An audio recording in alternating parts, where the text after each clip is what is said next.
I was in fashion design when I was getting out of high school because I came up with this awesome concept called Dyson Ink, and Dyson turned into God's label. But that's another story. I don't know why my mom let me do this dumb shit.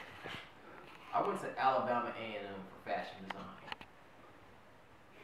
Agricultural school? Yeah. It's like, Mom, why did you let me do this shit? I mean, were you trying to let me fuck myself over? I went down there, like, after my first year, I was like, I think this is a bad idea. I'm talking to my uncle. My uncle is Michael Eric Dyson. He's like, well, why do you think that's a bad idea? And I'm like, I'm down south for, not the down south is bad, you know, but I'm in Alabama for fashion school. Like, even if I'm an artist, like I'm in Alabama for art school. Like, no one sees anything wrong with this.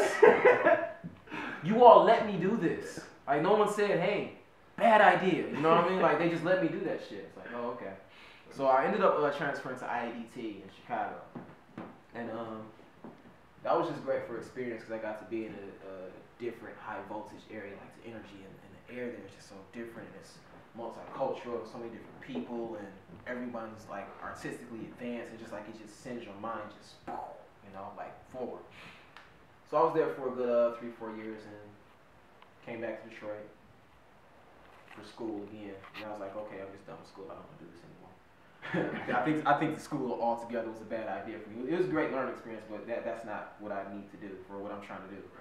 And I went back to Chicago, did some more fashion stuff with my clothing line. It was pretty successful. And then I came back and I crashed on my ass, and I was homeless for a good, I want to say 2 years. 09, nope, 9, 10.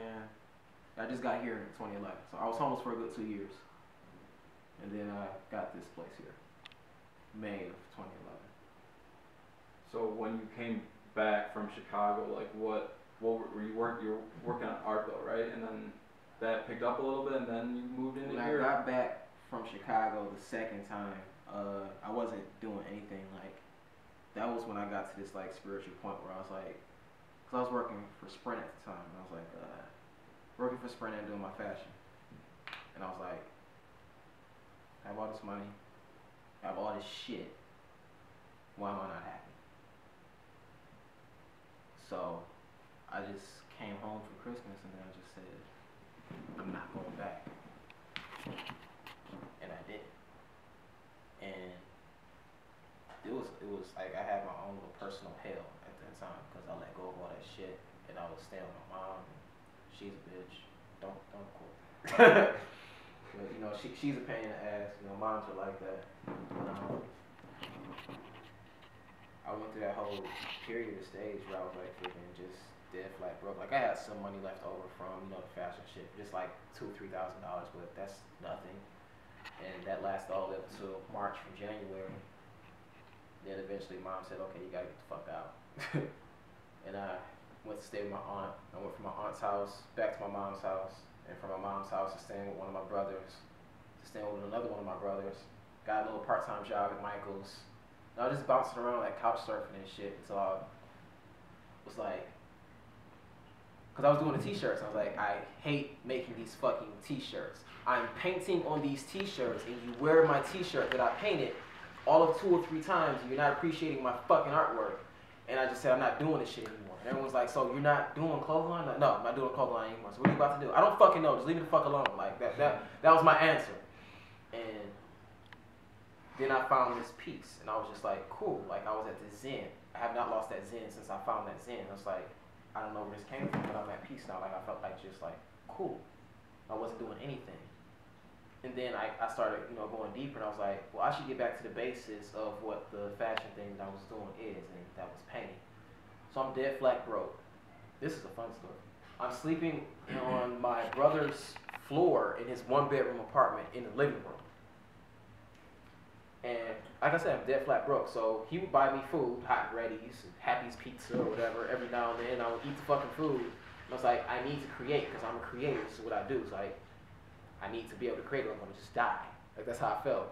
So I started drawing and painting on pizza boxes. It's good canvas. It is. And, you know, fast forward to just like, I want to say maybe 10 weeks ago, I had an art show where I did 100 paintings in one day, and all of them were on pizza boxes, and I called it hot and ready. Everyone came and bought a $5 painting, and it sold out, and it was just like, that was fun. Like, that was dope. Like, yeah, you know, the dedication is because I was homeless last year, and I had to paint on pizza boxes. Everyone come down, it's like, I sold people on that story, but it's true. Like, that's what I did. And they came down here, and they loved it. So, anyway, rewind back to that shit. I'm staying with him, and eventually he said, okay, you got to get the fuck out. And I had to get the fuck out. So I left from over there and went back to my mom's house again. I stayed there for all of a month because I couldn't even stomach that again. Gosh. And I ended up finding this guy who stays in Royal Oak. His name is Jeremy. He's still my brother to this day. And he let me crash at his place for like $300-400 a month. It would fluctuate depending on how many bills he had. But I appreciate it because it's just $300-400, you know, a month. And I worked at like LA Fitness. Actually, at the time, I didn't tell him this. I just got laid off from LA Fitness, but I still had money to give him for the first month. Yeah. I'm just like, I'm just gonna hustle up the money for next month. Like, I'm just gonna have it. Like, I'm gonna have it.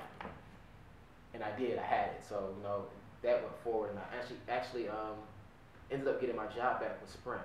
And at this point in time, it's like when everything started to come together in my mind, I'm just like, I don't really want to work back for Sprint, but I know I need to go back so I can do this thing that I want to do, because I had this dream while sleeping on my brother's floor that I want to bring the Alexandria back, and that's what I modeled the Untitled Bottega after. Oh, okay.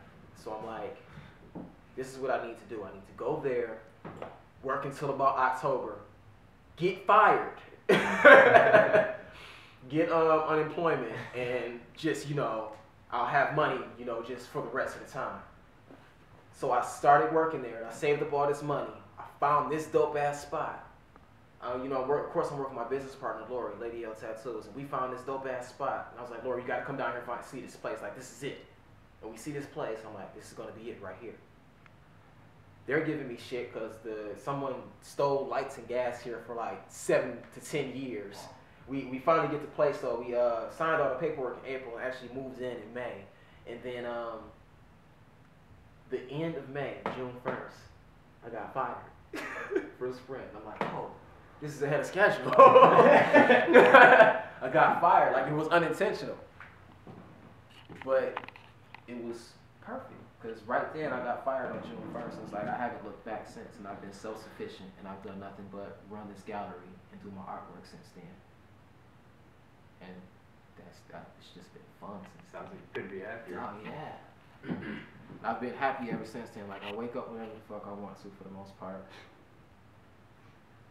I think it was last week, a week before last, I just woke up and said, hey, I want to do a collection. I did 10 paintings. Told you real fast. I did 10 paintings. And I said, everybody come down. The name of the show is Oral Fixation. Everyone came down, and all the shit sold out in one day. Every painting was $20.